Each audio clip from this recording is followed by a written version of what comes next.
अभी देखते हैं न्यूक्लियोइड। ओके, तो ऑइड का मतलब रहता है बेटा लाइक। जब भी ये वर्ड आएगा ऑइड, इसका मतलब क्या लेना है आपको? लाइक। ओके, सो यहाँ पे मैं लिख रही हूँ ऑइड का मतलब क्या है बेटा? ऑइड का मतलब रहता है लाइक। लाइक, ओके, लाइक का मतलब किसे? जैसा। ओके, तो न्यूक्लियोइड का मतलब it is the structure which is like a nucleus. तो ये यहाँ पे न्यूक्लियोइड का मतलब क्या रहता है? इसका मीनिंग लिख रही हूँ, न्यूक्लियस लाइक।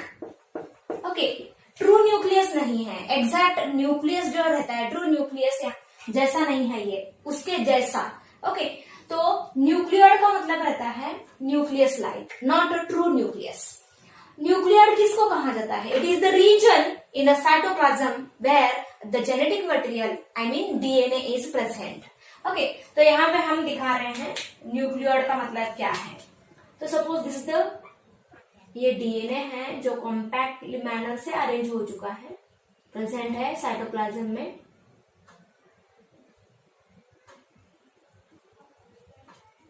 तो दिस रीजन, इसको क्या कहा जाता है बेटा? Nucleoid, that is the nucleoid.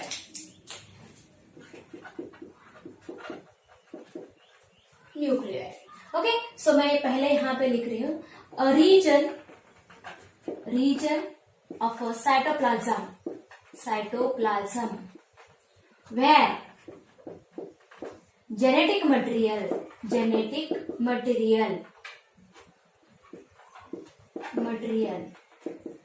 या ब्रैकेट में लिख सकते हैं डीएनए इज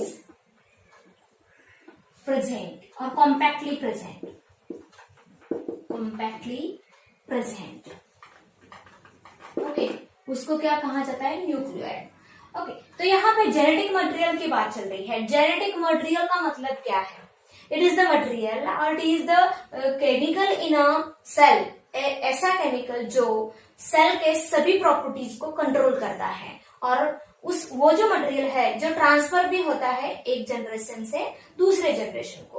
ओके, तो उसको क्या कहा जाता है? Genetic material. इन डिटेल में इसको पढ़ना है आपको, लेकिन फिलहाल तो मैं यहाँ पे जेनेटिक मटेरियल का मतलब बता रही हूँ। जेनेटिक मटेरियल का मतलब क्या है बेटा? इट इज द मटेरियल और substance which control all the properties of a cell. Cell के प्रॉपर्टीज जो है, सब्सटेंस विच कंट्रोल, मैं यहाँ पे लिख रही हूँ, which control properties of a cell. और प्रॉपर्टीज का मतलब characteristic of a cell, properties of a cell, और कैसे ऑर्गेनिज्म बोल सकते हैं। ओके, उसको क्या कहा जाता है? Genetic material. ओके, तो डीएनए क्यों जेनेटिक मटेरियल, आरएनए क्यों नहीं है, या लिपिड क्यों नहीं है, प्रोटीन क्यों नहीं है, उसके बारे में भी हमें पढ़ना है बेटा। फिलहाल तो जेनेटिक मटेरियल का मतलब समझ लेना, ऐसा सब्सटेंस जो सेल की सभी प्रॉपर्टीज को कंट्रोल करता है। ओके, आई मीन वही कंट्रोल करता है का मतलब वही डिसाइड करता है कि उस सेल के क्या प्रॉपर्टीज होने चाहिए। अभी प्रॉपर्टीज का मतलब क्या है? प्रॉपर्टीज का मतलब उस सेल में कौन से टाइप के प्रोटीन्स तैयार होने हैं, उस सेल में कौन से फंक्शंस होने चाहिए, वो सब कौन कंट्रोल करता है बेटा? जेनेटिक मटेरियल करता है। और मोस्ट ऑफ द ऑर्गेनिज्म में ही जेनेटिक मटेरियल क्या रहता है? That is the DNA. DNA का मतलब deoxyribose nucleic acid. Nucleic acid बोल रहे हैं तो डेफिनेटली केमिकल ही है ना बेटा ये। तो डीएनए ही क्यों, प्रोटीन क्यों नहीं, या आरएनए क्यों नहीं, ये हमें पढ़ना है, इन डिटेल में पढ़ना है। फिलहाल तो यहाँ पे जितने भी मोस्ट ऑफ द ऑर्गेनिज्म में डीएनए ही जेनेटिक मटेरियल रहता है और वही जो है बॉस ऑफ द सेल कह सकते हैं, वही कंट्रोल करता है प्रॉपर्टीज ऑफ द सेल। उस प्रॉपर्टीज ऑफ द सेल मैंने अभी बोला, उसमें कौन से केमिकल तैयार होने हैं, कौन से कौन से एंजाइम तैयार करना है, वो सभी कौन डिसाइड करता है बेटा? डीएनए ही डिसाइड करता है। ओके, तो जेनेटिक मटेरियल हो गया। अभी डीएनए कभी इमेज आपने देखी है डीएनए की, तो आपने शायद देखा होगा डीएनए कैसा रहता है, इस तरह आपने शायद देखा होगा। तो ये डीएनए है। डीएनए ये डबल स्टैंडर्ड डीएनए है, डीएस डीएनए। ओके, डीएस का मतलब double standard, double standard DNA है। ओके, डबल स्टैंडर्ड का मतलब क्यों? क्योंकि यहाँ पे दो लाइन दिख रही है, दो लाइन या ऐसी दो चेन मैंने यहाँ पे निकाली है। एक चेन का मतलब एक स्ट्रैंड, ओके, और ये जो दो चेन है that are twisted around a imaginary axis, okay, the DNA look like a twisted ladder, okay, आपने ट्विस्टेड सीढ़ी देखी है, उसमें उसके जैसा डीएनए रहता है और वो बहुत बड़ा डीएनए रहता है। और वही डीएनए हमारे केस में और यूकैरियोटिक ऑर्गेनिज्म में इतना लंबा डीएनए जो है बाद में फोल्ड होके आपको इस तरह देखने को मिलता है। ओके, यही fold after folded and converted into chromosome. शायद इस तरह आपने स्ट्रक्चर देखा होगा क्रोमोसोम का। ओके, तो दिस इज द क्रोमोसोम, ये है क्रोमोसोम। ये किसमें है बेटा? यूकैरियोटिक में। ओके, डीएनए ऐसा फोल्ड होके क्या पहले थ्रेड जैसा रहता है और जब भी सेल डिवाइडिंग स्टेज में रहती है तो आपको सेल में जो डीएनए कैसा देखने को मिलेगा? क्रोमोसोम के फॉर्म में। फिर ये अभी और एक बात यहाँ पे जीन की आती है। Gene, what is gene?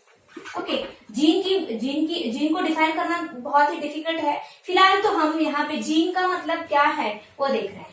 A small segment of DNA, इसको क्या कहते हैं? अ स्मॉल सेगमेंट किसका? डीएनए का, उसको क्या कहा जाता है? जीन। ओके, हमारे अभी इतना छोटा सा पार्ट, मैं यहाँ पे ये इमेजिन बहुत लंबा है और उसका इतना छोटा सा पार्ट जो है उसको हम क्या कहेंगे? This is the gene. तो जीन किसका पार्ट है बेटा? डीएनए का है। और ऑफकोर्स जीन डीएनए का पार्ट है और क्रोमोसोम क्या है? डीएनए का ही एक फोल्डेड फॉर्म है। तो यहाँ पे भी क्या रहते हैं बेटा? जीन्स रहते हैं। जीन्स आर प्रेजेंट और लोकेटेड ऑन अ क्रोमोसोम और genes are present on a DNA भी कह सकते हैं, खाली फोल्डिंग में या फॉर्म में डिफरेंट है। ओके, तो जीन क्या है? जीन क्या करता है? ओके, तो हमारे बॉडी में जो भी कैरेक्टर है वो हर एक अलग अलग टाइप, उसके लिए अलग अलग टाइप के जीन्स प्रेजेंट रहते हैं। कहाँ पे? डीएनए। फॉर एग्जाम्पल, किसी पर्सन का ब्लड ग्रुप ए है तो उसके लिए जीन्स अलग रहेंगे। अगर किसी ऑफकोर्स सभी ह्यूमन बीइंग का ब्लड ग्रुप एक रहता है क्या? नहीं रहता। तो अलग अलग पर्सन में अलग अलग टाइप का ब्लड ग्रुप है, इसका मतलब उस पर्सन में स्पेसिफिक टाइप का जीन रहता है for controlling the blood group. Okay, so blood group एक कैरेक्टर हो गया और उसके लिए स्पेसिफिक जीन रहते हैं। वैसे ही आप आई कलर ले सकते हो, हेयर का फॉर्म, किसी के हेयर स्ट्रेट रहते हैं, किसी के हेयर कर्ली हो सकते हैं, तो उसके लिए अलग अलग क्या जीन्स रहते हैं। मैंने हेयर बोला है, हेयर का फॉर्म या आई कलर या skin colour, okay, in fact intelligence, okay, ये सब हमारे बॉडी कैरेक्टर है और उसको कौन कंट्रोल करता है बेटा? Genes which are present on what? DNA. Okay, तो इतना आपको ये बेसिक है, आपको थोड़ा समझना है। ओके, तो यहाँ पे प्रोकैरियोटिक में क्रोमोसोम तो डेफिनेटली वहां पे नहीं रहते बेटा।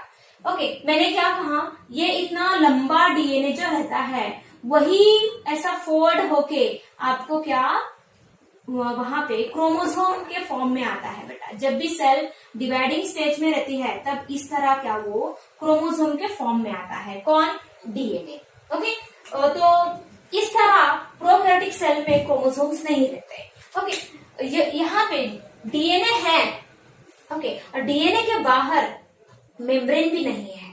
ओके, अगर हमने यूकैरियोटिक सेल को मैंने बोला है आपको, यूकैरियोटिक सेल का मतलब क्या है? यूकैरियोटिक सेल में ट्रू न्यूक्लियस है। ट्रू न्यूक्लियस का मतलब क्या?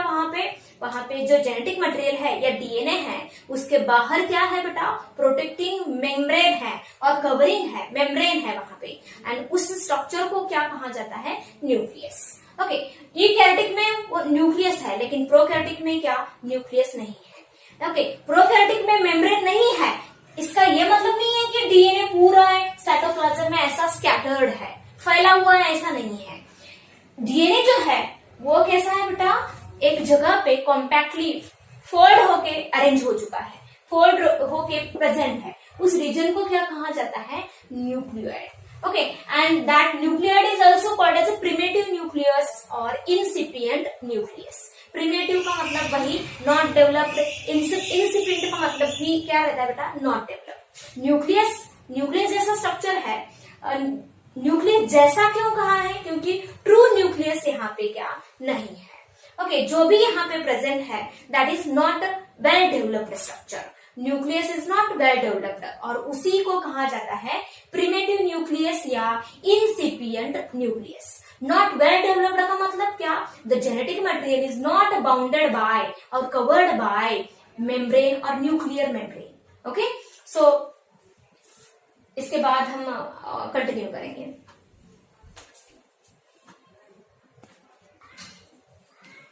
सो यहाँ पर मैंने न्यूक्लियर या प्रिमिटिव न्यूक्लियस या इंसिपिएंट न्यूक्लियस एक ही स्ट्रक्चर को बोलेंगे, that is the double standard DNA is not enveloped by या covered by membrane. That structure is said to be nuclear, primitive nucleus या incipient nucleus.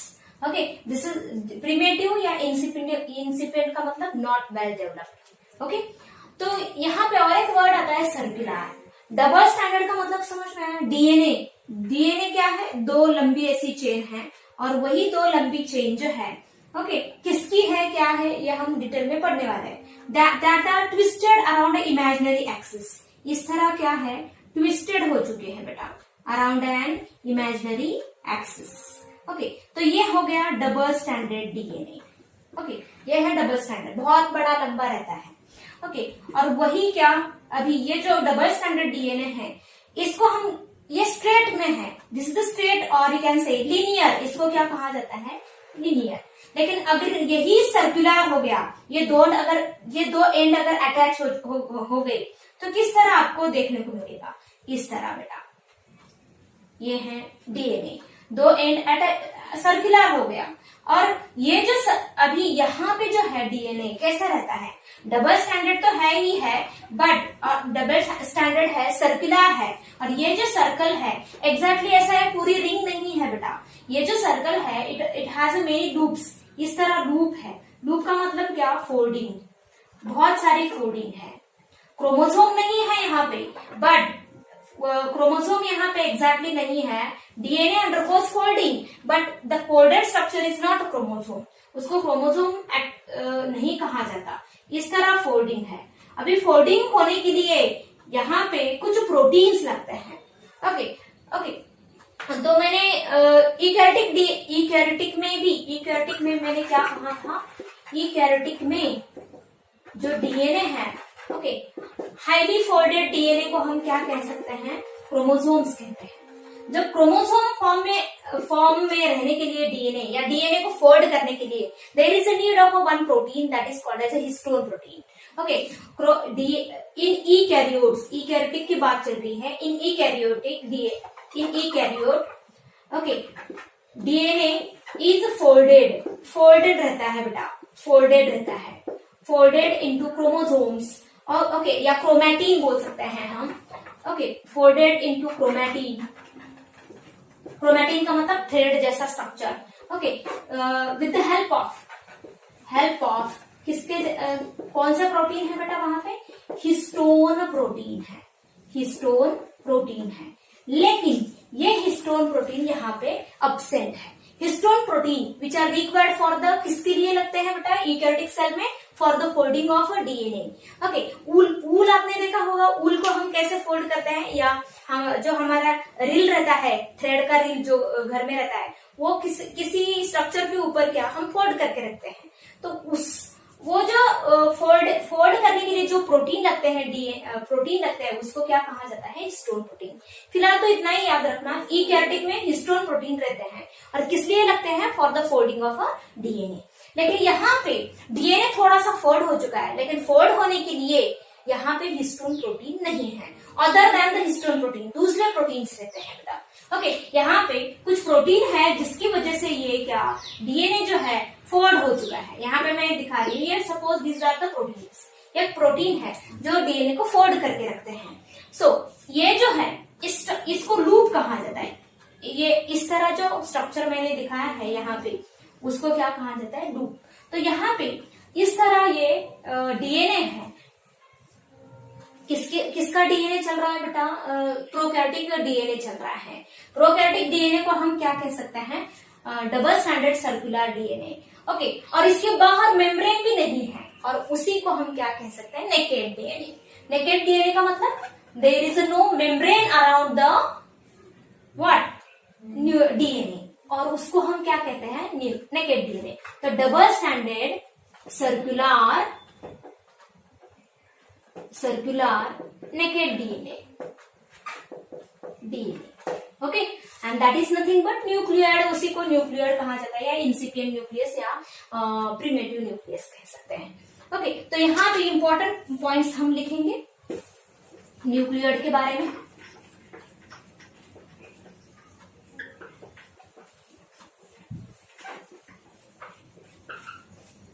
या genetic material of prokaryotic cell के बारे में। Okay, इसके बारे में इट इज, ये कैसा है, it is double standard circular naked. Naked का मतलब नॉट बाउंडेड बाय मेम्ब्रेन, इसलिए नेकेड डीएनए कह सकते हैं, DNA. Okay, and also called as, इसको क्या कहा जाता है, जेनेटिक मटेरियल, ये जेनेटिक मटेरियल की बात चल रही है।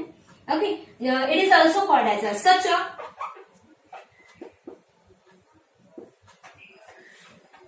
it is also called as, it is called as, इसको और एक नाम है बेटा, this is also called as genophore, this is a new word, genophore. Okay, तो मैंने 4 नाम लिए हैं, न्यूक्लियड, प्रिमिटिव न्यूक्लियस, इंसिपिएंट न्यूक्लियस या जीनोफोर। प्रोकैरियोटिक डीएनए को क्या कहा जाता है, जीनोफोर। ओके, तो इसको हाईलाइट कर रही हूं मैं, जीनोफोर। जीनोफोर का मतलब क्या, prokaryotic DNA. Okay, that is, इसके ब्रैकेट में लिखेंगे प्रोकैरियोटिक डीएनए, उसको क्या कहा जाता है, जीनोफोर। इसके बाद ये जो डीएनए है, it is also called as, और एक नाम है इसका, जीनोफोर तो हो गया, it is also called as genomic DNA. इसको क्या कहा जाता है, जी डीएनए। जी डीएनए का मतलब है जीनोमिक डीएनए। ओके, यहाँ पे लिख रही हूं, it is also called as genomic DNA, या ऐसा कह सकते हैं, और सिंगल क्रोमोसोम, इसको कंसिडर किया जाता है single chromosome. Okay, chromosome actually ये मिसनोम है। ओके, ट्रू क्रोमोसोम्स यहाँ पे नहीं रहता, लेकिन ये जो जितना भी यहाँ पे छोटा डीएनए रहता है, जो यूकैरियोटिक में अगर हमने कंपेयर किया हमारे केस में, ओके, यूकैरियोटिक में कौन सा भी एग्जांपल लो, वहां पे जो डीएनए रहता है वो हम किसमें कैसे काउंट करते हैं बेटा, क्रोमोसोम के फॉर्म में। क्रोमोसोम कितने हैं, फॉर एग्जांपल हमारे केस में जब हम एक सेल का न्यूक्लियस, ह्यूमन का कोई भी एक सेल का न्यूक्लियस अगर लिया, तो वहां पे कितने क्रोमोसोम्स रहता है बेटा। ओके, ह्यूमन सेल में, डिप्लॉयड सेल, मैंने गैमेट नहीं कहा है, except the egg and sperm, ये छोड़ के। ओके, जो ह्यूमन सेल रहेगी उसमें डीएनए जो रहता है कितने क्रोमोसोम में रहता है बेटा, 46 क्रोमोसोम में।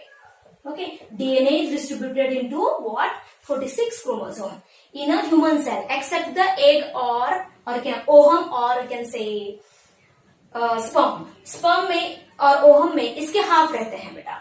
ओके, ओहम और can say egg cell, ovum और स्पर्म में कितने रहते हैं बेटा, स्पर्म 36 क्रोमोसोम्स रहते हैं, सॉरी 23 क्रोमोसोम्स रहते हैं। ओके, तो दिस अबाउट द ह्यूमन के बारे में एग्जाम्पल मैंने बोला है। ओके, लेकिन यहाँ पे जो भी डीएनए है उसको क्रोमोसोम में डिस्ट्रीब्यूट नहीं है, एक ही है यहाँ पे, इसलिए इसको क्या कहा, कंसिडर किया जाता है बेटा single chromosome. Okay, true chromosome नहीं है, ये याद रखना। अगेन यहाँ पे हिस्टोन प्रोटीन्स क्या है बेटा, absent. Very important point, histone protein which is required for the folding of DNA, वो ऑब्सेंट है। ओके, हिस्टोन प्रोटीन कहाँ पे प्रेजेंट रहते हैं, यूकैरियोटिक सेल में। तो this is about the nucleoid. अभी ये न्यूक्लियड छोड़ के बहुत सारे बैक्टीरिया में, ओके, इन मेनी बैक्टीरिया, बहुत सारे बैक्टीरिया में इंस्टेड ऑफ दिस डीएनए, ये जीनोमिक डीएनए छोड़ के और एक डीएनए की छोटी सी कॉइल रहती है। या और एक छोटा सा सर्कुलर डीएनए रहता है, कहाँ पे, साइटोप्लाज्म में, and that structure is said to be plasmid. Okay, मैंने क्या कहा, instead of this genomic DNA, ये जीनोमिक डीएनए छोड़ के और एक छोटी सी डीएनए की कॉइल रहती है, that is said to be, उसको क्या कहा जाता है, plasmid, that is said to be plasmid. ये किसमें रहता है बेटा, बहुत सारे बैक्टीरिया में, कंपल्सरी नहीं है। कंपल्सरी कौन सा रहेगा, जीनोमिक डीएनए रहेगा सभी प्रोकैरियोटिक सेल में। ओके, जीनोमिक डीएनए या जीनोफोर रहेगा, but plasmid is not compulsory. Okay, आपको क्वेश्चन कैसा आता है, ये इंपॉर्टेंट है बेटा। Plasmid is present in all bacteria, wrong. Okay, all bacteria में नहीं है, सम बैक्टीरिया, वो भी रॉन्ग है। राइट क्या है, it is plasmid is present in many bacteria, बहुत सारे बैक्टीरिया में प्लाज्मिड प्रेजेंट रहता है। What is plasmid, okay, plasmid क्या है, ये ऐसा डीएनए का कॉइल है, छोटा सा double standard, small double standard coil of a DNA, instead of genomic DNA और क्रोमोसोमल डीएनए, उसको हमने और एक नाम दिया है ना, क्रोमोसोमल डीएनए, तो वो छोड़ के और एक छोटी सी कॉइल रहती है डीएनए की, उसको क्या कहा जाता है, प्लाज्मिड। और ये प्लाज्मिड बहुत सारे बैक्टीरिया में प्रेजेंट रहता है, तो उसके बारे में भी हम यहाँ पे देखेंगे।